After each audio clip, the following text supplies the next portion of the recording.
Today's video tackles 3 sovereign citizen cases that show how far some will go to escape accountability. First, a mother delivers a painful statement against her own son, who attacked a relative with shears, was released, then assaulted more family members and landed back in jail. Next, a familiar traveler, not in commerce, argument from a man insisting traffic laws don't apply to him. Finally, a homeowner risks losing everything after trying to erase his 2023 property taxes with a rejected discharge of debt filing. We'll begin with the shortest case, the mother's powerful victim statement, so let's jump in. All right, Ms. Gray, what would you like to tell me? I'm most interested in whether you wish to have contact with the defendant and if you have concerns for your safety. Yes, I do. I also have other kids in the home. I have a 23-year-old daughter in the home. I have a 15-year-old son in the home. I have an 8-year-old daughter in the home. Mr. Gray is my oldest child. He drops in and drops out, okay? I can't have someone come there terrorizing me and my kids in the home that I have built for the last 16 years. My husband and I have built for the last 16 years. Mr. Gray is on some mess trying to live like he's one of those sovereign people. Those people that squatter all the time and just take over people things, because they don't want to get up and get it on their own. All right, so it's fair to say you don't wish for him to return to that address. I don't wish for him to return to the address. No. Yes, ma'am. I feel like it would be unsafe. It would be unsafe for me, my husband, and my other 3 kids. All right. I do appreciate you coming to court making that statement. Defendant's going to receive $1,500 surety bond. He's to have no contact with Ms. Gray or Mr. Robinson during the pendency of this case. He's to stay away from that location, have no alcohol, no drugs, no weapons. His case is going to stay to all purpose on March the 10th, and I am going to ask that a social worker visit for additional development of the matter. Best of luck to you, Mr. Gray. That concludes your case for today and to all parties concerned. That wraps up the first case.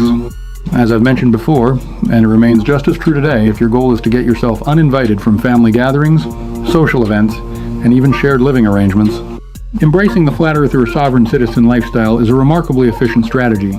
Moving on to our next hearing, we meet a sovereign citizen whose encounter began with something trivial, a defective taillight, but quickly spiraled out of control, ultimately resulting in a citation for driving without insurance. And so for you, Mr. Nope, is it still your intention to move forward with a contested hearing? I'm sorry, sir. I'm having a very difficult time hearing you. Could you please speak a little louder? Sure. I was just confirming it's still your intention to move forward with a contested hearing today. Well, sir, I am being put in a contested hearing box, but if you've noticed all the documents I've set to the court, I'm challenging much more than that, including I'm here by special appearance only. I'm not here by general appearance. I'm challenging jurisdiction. I'm challenging every aspect of this and violations of due process, violations of law, and the fact that I was never notified about this and that it was already turned into a committed without me ever receiving any notification. Have you had a chance to review all of my letters and requests for disclosure and discovery, my affidavits? I've put many documents into this, and I'm challenging all aspects. So I can't really even say it's just a contested hearing, other than that's the only box you gave me any possibility to sign on this thing. And by the way, this was only a warning I was given. I was never issued a citation. The citation is not a the warning is not a charging instrument. It's simply a warning. I've been stopped times before and no citations were issued, and I've been stopped after and no citations were issued. This one suddenly, miraculously turned into a citation long after the fact, and it was already termed committed, which is absolutely a violation of my due process. I would also challenge entirely the officer's report and the citation and many other aspects in regard to due process and law. And I can say much more if you will allow me. All right, well, Mr. Nope, give me a moment here. I do have all your documents here, and I'm looking at the docket notes for your case as well. So let me take a look at a couple of things here, sir. Okay, I'm sorry, I couldn't hear that last part. I said I've got your documents here in front of me, and I'm going to take a look at a few things here before we move forward. I'm going to get myself more up to speed, but I do have all your documents here, so give me a moment, please. Okay, thank you. All right, Mr. No, have you received any documentation from the prosecutor's office in response to your demand for discovery? Looks like that was filed on January 13th. Well, no response was ever made to all my requests for disclosure and discovery or my affidavits. So I would assume they stand as fact in law. They were not rebutted or they were never answered. Then I did get from the office, not from the prosecutor himself, but from the office, from some woman claiming to write the affidavit, and sent a copy again of the officer's report, which I will contest every element of, and the citation again, as if that is all I'm entitled to in terms of discovery and disclosure, which I do not believe is proper. That is why I already put in my motion to dismiss for violations of due process. I have done this before. I have been conferring with legal professionals all the way through this, including a professor of law at a major law university. And everything I'm doing, it has a basis in law and is about my due process. I'm not in the category or status that it can be limited in the way that it seems to be trying to be limited. And I can read that off for you I have it written down if you would like, though it is in my affidavits and all my other requests. I'm not, I've been misidentified. That's in my affidavit. I'm not an incorporated person or a 14th Amendment citizen. I have been mistreated by this court very badly in the past, and my proof of my foundational instrument, a handwritten cursive note of real birth, not a birth certificate issued on bank paper, none of that. I introduced that as evidence in this court once before, and they took it from me and never returned it. So that evidence being taken from me and never returned has caused great problems. But I've done the affidavit that shows I'm not in the debtor category. I'm not a 14th Amendment citizen. I'm not an incorporated citizen. All of those, as well as the misidentification in all capital letters, which has real foundations in law. So I've asked for this to be dismissed in many ways, and I'm still asking for that. And I will contest many elements in the officer's report, citation, and the circumstances in which it occurred, which were very improper. Your argument hinges on the claim that you are not a 14th Amendment citizen, but even if that were true, it would not change the outcome. Legal obligations such as insurance requirements apply to anyone operating a vehicle on public roadways, regardless of citizenship status.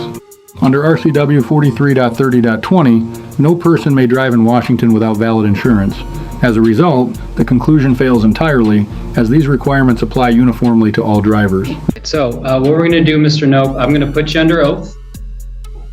All right, I'm going to ask you some questions about what happened, and I'll try to also kind of walk through, how we got here. So please raise your right hand. All right, you swear affirm the testimony you're about to provide is the truth, the whole truth? As best I can remember, yes. All right. So first of all, to address the issue with the earlier finding of committed, it looks like that was found committed due to a failure to respond, which does happen after folks don't respond to a traffic ticket.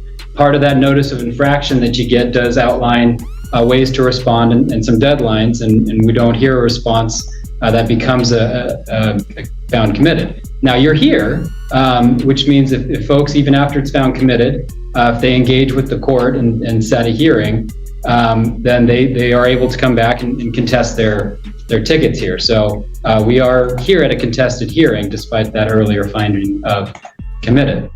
All right. Now, it sounds to me like, based on what you've submitted and what you're saying today, you've got two issues here. It's like the stop, and then the issue with driving without insurance. Yes, right, this is not a moving violation. This is a paperwork's warning. Well, I'll let you. I've read the police officer's report as well. I know you've already said, made some arguments here, but now you're under oath, so I'll go ahead and let you explain your position with respect to what's in the officer's report. That is what we're focusing on here, is just that October 11th traffic stop and the allegation of driving without insurance. So go ahead. Okay, so I want to make sure I understand. You're telling me I'm only have the opportunity now to challenge the officer's report right now? Is that what you're asking for? Well, no, I'm saying that's the officer's report is alleging you were driving without insurance. And if you want me to find that not committed, I would suggest that that's what you focus your arguments on. Okay. If you look at the officer's report, it is false where he states he was in the very beginning. The officer was down a side street perpendicular to the road coming down out of Rainier. Perpendicular, hiding in the dark on a side street at approximately 12 midnight. I saw the officer car from way ahead. It's a 25 mile an hour speed zone at the bottom of a hill, but I was not speeding, nor did he stop me for speeding. Hang on. The officer could not see my brake lights, one brake light that he's claiming was out from that position. Also, I might add, there were two officers, and that's omitted completely from this officer's report. There were two officers, and one tried to give me legal advice. Now, I was not speeding. I saw him. I went down the hill. He was already pulling out after me before he could ever see any brake lights. Then, as I went forward to the stop there, the stop sign in the town of Rainier, that would be the only place he could have seen that. He is misstating completely. First of all, he was not driving, as he said. He was parked down a side road. I'm going to just butt in here a little bit. So you're not cited for driving without a brake light. I understand that was the reason for the stop. The citation here is for driving without having your insurance. Right, I'm getting to that. All right, I would suggest that you get to that a little bit quicker. Well, these are the circumstances that prove that he's not telling the truth. Regardless of tone, the legal standard is clear. No one is exempt from these rules. In nearly all jurisdictions, including under the Washington statute cited, requirements like insurance, registration, and licensing apply to the act of driving on public roads, not to personal interpretations of status or identity. Courts consistently treat these as uniform regulatory obligations for anyone who chooses to operate a vehicle. He's not even saying properly where it occurred, because I was stopped out on the highway. He then followed me after I made the turn on Highway 507 toward Yelm, and followed me for a great distance before he made the stop. So his report is false, where he's even saying he stopped me. It was not at the intersection of Binghamton and Idaho streets. That was where he was hiding, down low, where it started from. But it's not where he stopped me at all. So that is false. The next thing is he is not telling the truth about the discussion that went down there.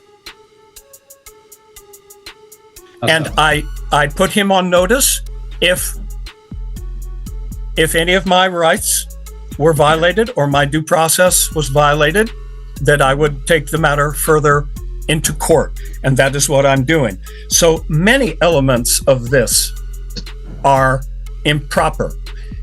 So I asked for this officer's report to be a cause for dismissal, as well as all the other things I've motioned. Well, Mr. Nope, what you haven't said is you haven't denied that you were driving without insurance. Is that what you're arguing? Well, the point is are you making me an offer as if I have insurance now, or are you asking me a question about then? On October 11th, 2025. I think I have the right to not answer that question under the Fifth Amendment because of all the other issues I've outlined that are improper in this case. Well, Mr. Nope, you don't have to answer, but the officer said that when he pulled you over, indicated that you didn't have insurance, and driving without insurance is an infraction under state law. And so I do find that infraction has been committed. Wait a minute. That is not what he said. He said I didn't show him proof in that moment. He then demanded that I email the proof to him, which is not proper or due process at all. It was not that I did not have it or show it. He simply claimed that I did not show him proof at that moment. Are you saying you showed him proof? What's that? Are you telling me that you showed him proof of your insurance? I handed him a bunch of stuff that I wanted to get out of there because I felt the situation was very dangerous. I don't recall what I actually handed him, but I also gave him the discussion that I'm not operating in commerce and I do not believe I am required to carry commercial insurance as that RCW is suggesting, or that it can be proven to apply to me. It's genuinely rare to hear someone state, almost word for word, that the laws simply don't apply to them, but that's exactly what just unfolded here. With the argument laid bare and the defendant's position made unmistakably clear, the courtroom now shifts its focus entirely to the bench. All eyes turn to the judge, who is ready to deliver his ruling and bring this remarkable hearing to its decisive close. All right, well, Mr. Nope, I am finding that the infraction committed. The RCW does say failure to provide proof of motor vehicle insurance is a traffic infraction, and you are required to carry motor vehicle insurance while driving on the public road. So I do find that committed. All right, you'll have 60 days to pay that, the ticket amount. And I understand that's not the outcome you're looking for here today, but that's the ruling of the court. Then, I would like to say something more. Well, Mr. Hope you do. There is an appeal process. All right, we got a lot of folks on the calendar today, and we are going to move on. I need to ask about appeal. I need to appeal this then. All right. So well, I need to get the form for informa pauperis to be able to appeal this because I cannot pay the fine or the filing fees to appeal this. So I will be appealing this, and I need to know what I have to do. What you got to do is you contact the Thurston County Superior Court Clerk's Office, and they can get you all the information you need for appealing a traffic citation out of district court. That's where the appeal goes. And how much time do I have to do that? They'll be able to tell you that process is over in Superior Court. So talk to them and they'll let you know. And that brings hearing number 2 to a close. It must be exhausting to live as a sovereign citizen, walking around fully convinced that the rest of the world is somehow missing the secret code, while everyone else simply gets on with their lives, untroubled by the same delusions. With that mindset thoroughly dismantled in court, it's time to pivot forward. Let's turn our attention now to case number 3, where a brand new set of bizarre arguments and consequences is waiting to unfold. Mr. Powell, would you unmute yourself, turn on your camera, and state your name, please?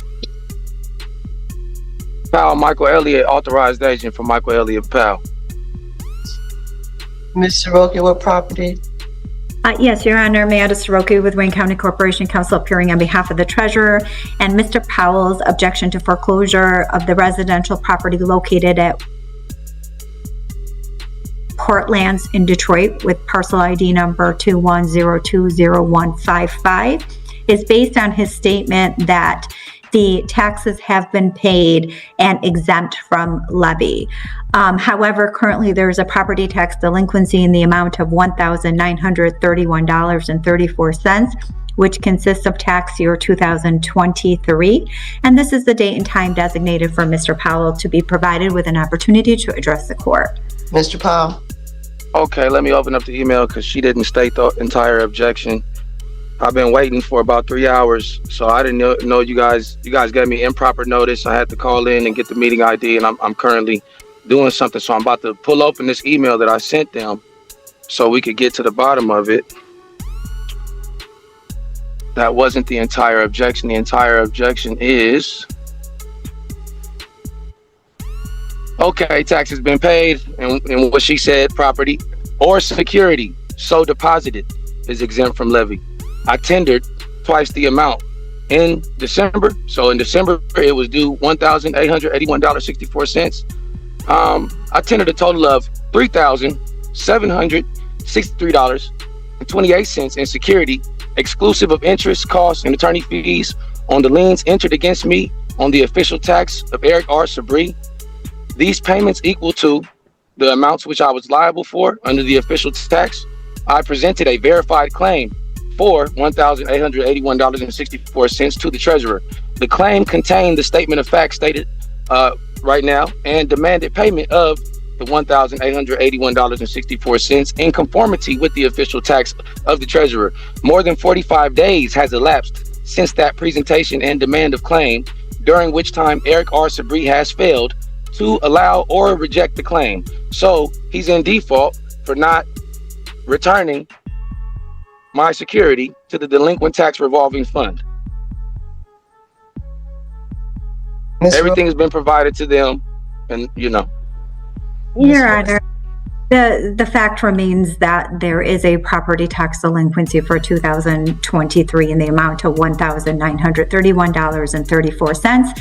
If this amount is not paid in full, or a payment agreement has not been entered into by March 31st of 2026, the property will be foreclosed. Okay. We would recommend that you speak to one of the treasurer's representatives who is here today to enter into a payment agreement or to be provided with payment options. That's not a response to what I said. So I already tendered payment. It's in your possession, and I have a receipt from Comerica Bank that you deposited my payment in Comerica Bank. So you keep saying that your record is incorrect, and I know that. I just said I filed a claim. Excuse me, sir. Did you attach a copy of the proof that you paid the payment? No, because nobody asked me to. Well, if the opposite party has not requested any type of proof.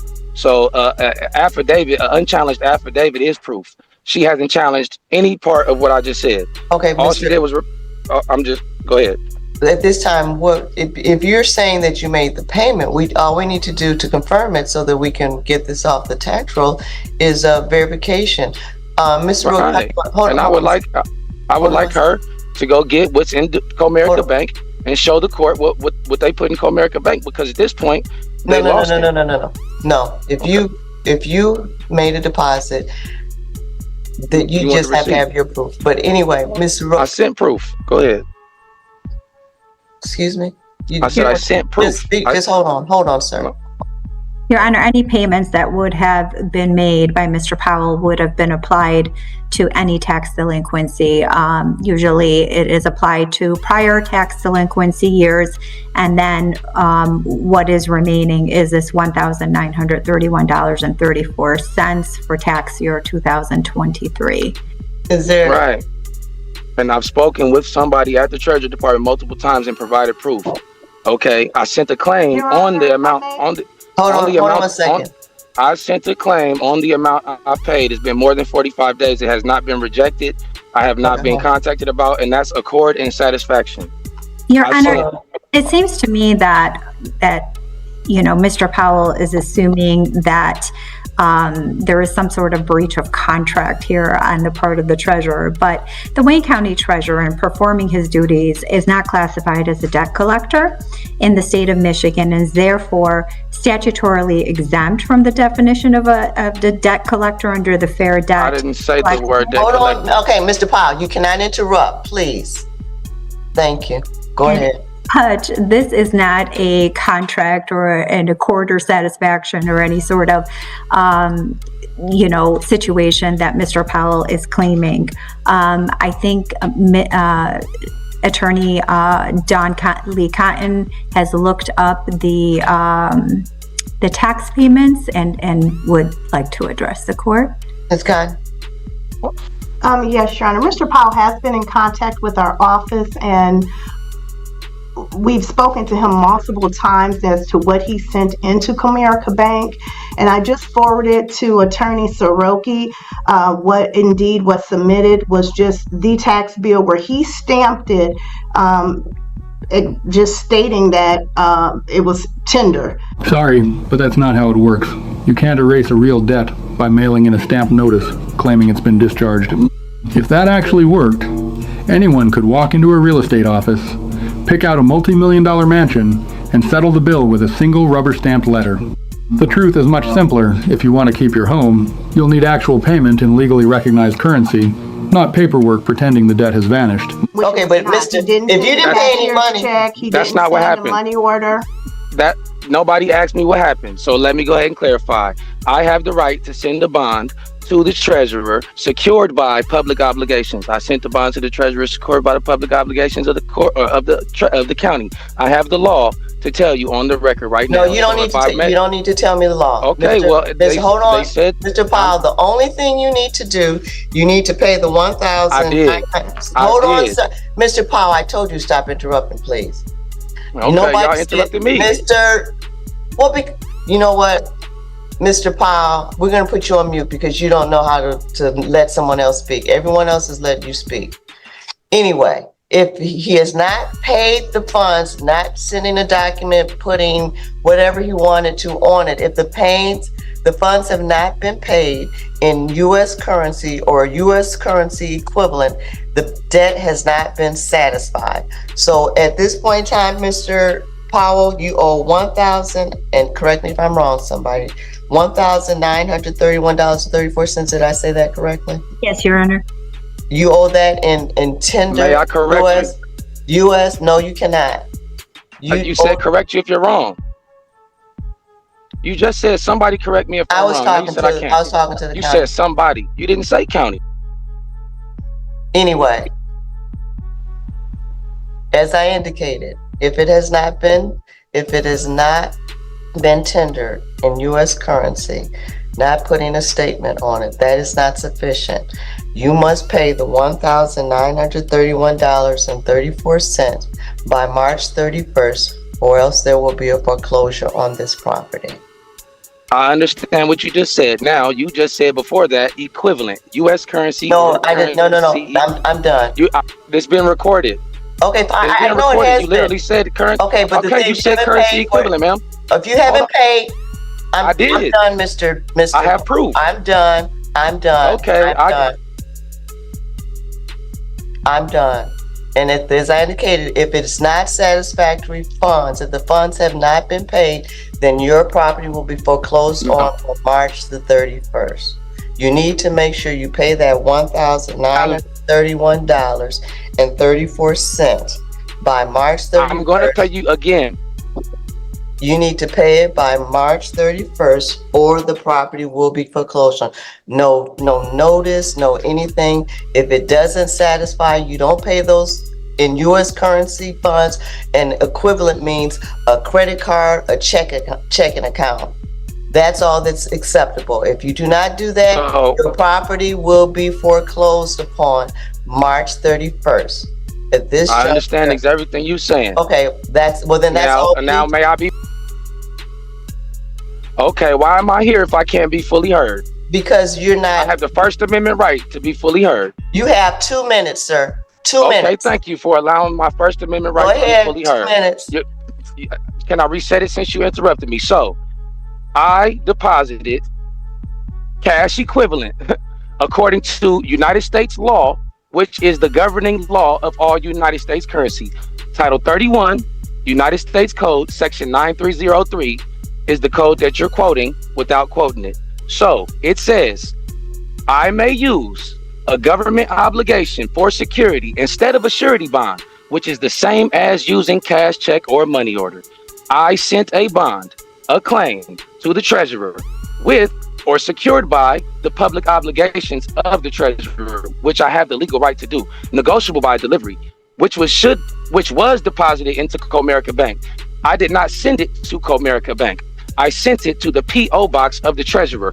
However, they sent me a receipt signed by Comerica. So if they sent me a receipt by Comerica, that means the treasurer received my documentation, my documentary evidence, and deposited himself in Comerica Bank. I didn't send anything to Comerica Bank directly. I'm telling you, I have a receipt from Comerica Bank, signed Comerica.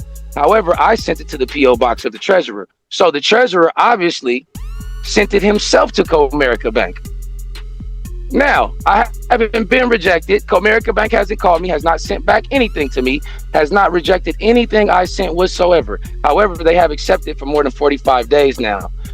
Now, the law says clearly, using a government obligation for security instead of a surety bond is the same as using cash, check, or security. That's what a cash equivalent is.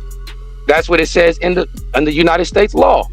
Title 31, U.S. Code, Section 9303, if anybody would like to look that up. Okay, Also, your time is up, sir. Hey, okay, listen, I will file a request for your oath of office and your bond.